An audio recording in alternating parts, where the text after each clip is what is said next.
This is Thomas Metry doing mock interview 2.0 for EDA 684 on data analysis. The first question is, what does the data tell you about student achievement? Specifically, are there gaps for areas of improvement, and what are the strengths?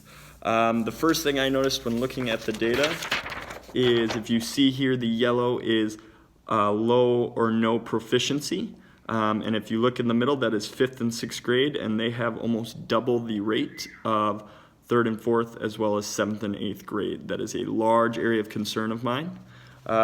Additionally, if you look at the blue, that's high achieving, and those are very low percentages across the board. So that is also another area of concern. I would love to see more high achieving students. As far as strengths, the 3rd and 4th grade definitely had the fewest number of minimal or low proficiency. So that is definitely a strength. 7th and 8th grade also had fairly low proficiency. And it was very consistent across the board for the percent of students who are partially proficient, which means there is some growth going on. And then if you look at the chart by race, which was on the bottom here, you will see that the blue is 2005 and the orange was 2006, so all races are becoming more proficient, except for the Caucasian race, which is in a small area of concern.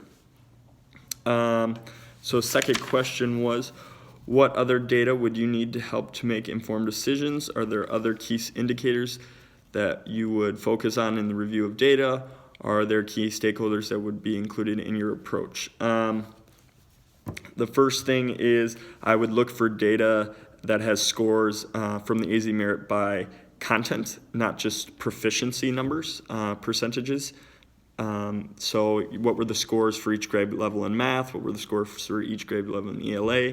And then even broken down by perhaps race, as well as the number of low-income students and their scores, as well as ELL students and their scores as well.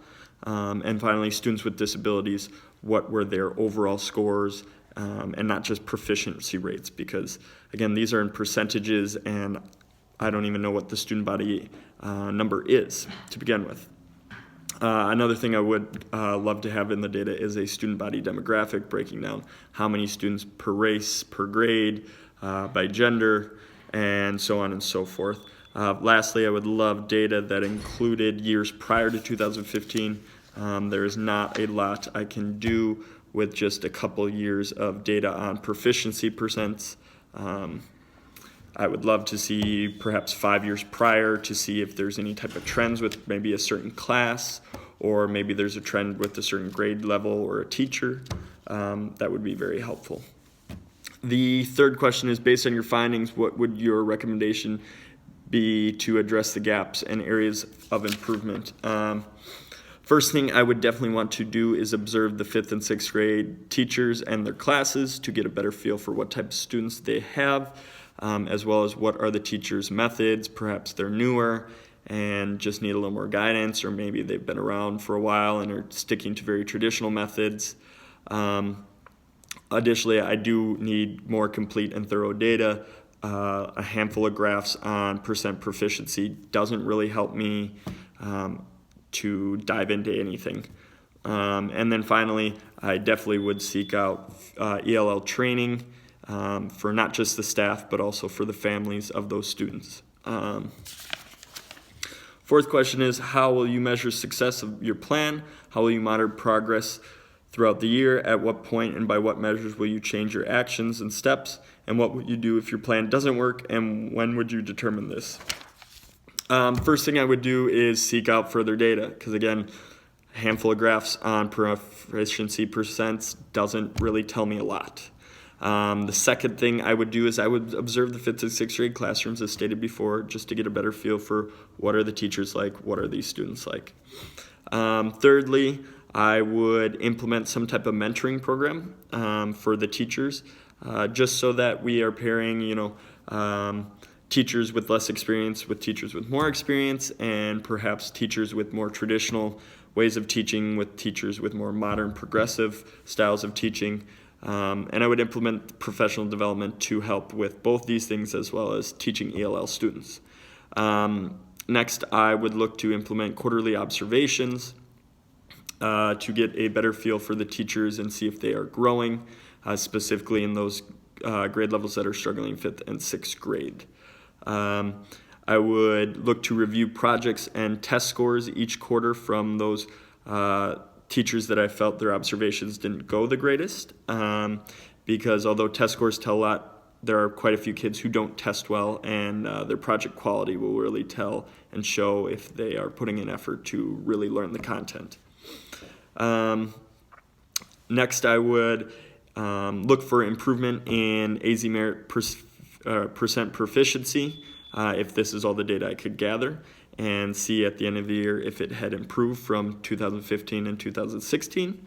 And then finally, if I felt that it was necessary, I would hold end of the year reviews and perhaps even some staffing change if I felt there wasn't enough growth or maybe a teacher wasn't the right fit for our school environment. And then the last question was, how will you celebrate and recognize success? I think this is a huge thing, especially in schools, and it is lacking. In the adult world, when we are successful, we tend to get incentives such as money or paid time off, and kids are just developing adults. So they look for the same thing. And although we want all learning to be intrinsic, that's not exactly realistic, because there are going to be things that kids aren't interested in learning, as well as there's going to be some kids who just have a difficult time learning in general and are defiant against that. So one of the things I would do is look to give them recognition publicly, things such as awards and events to honor those students who are high achieving and working hard. I am a big advocate for principals lists and a party each quarter to celebrate those who make the list. And then finally, as I said before, prize incentives are big with kids. I love a nice bonus check, and kids love a good pizza party or a movie or a homework pass or whatever it may be that gets them going. Because again, although we would love all children to be intrinsically motivated every time, that's not exactly a realistic point of view. So I thank you for your time, and have a good rest of your day.